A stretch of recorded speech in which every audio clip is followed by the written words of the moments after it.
The lord. వాక్యం అంటుంది, మన ప్రభువును రక్షకుడైన యేసుక్రీస్తు ప్రభువారు ఎంతైనా నమ్మదగిన దేవుడని వాక్యం అంటుంది. ఎంత నమ్మదగిన వాడు అంటే, ఆయన మానవాళందరి కొరకు తన ప్రాణమును శిలువలో అర్పించి రక్తమంతటిని కార్చి వారి రక్షణార్థమై ఆయన ప్రాణమును పెట్టినటువంటి వాడు. అంత నమ్మదగినటువంటి దేవుడు.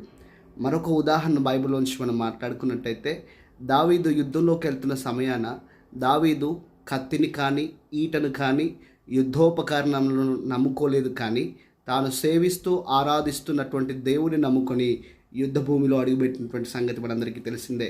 ఉదయకాల సమయం నువ్వు ఎంతోమంది పైన నమ్మకాన్ని ఆశను పెట్టుకొని నప్పటికీ కూడా వారు నీ ఆశల్ని నిరాశపరిచినప్పటికీ ఒక మాట నీతో చెప్పదలుచుకున్నాను. నీవు సేవిస్తున్నటువంటి దేవుడు నిన్ను ఎన్నడూ సిగ్గుపరచడు, నిరాశపరచడు, నిన్ను అపజయానికి లోను కానివ్వడు.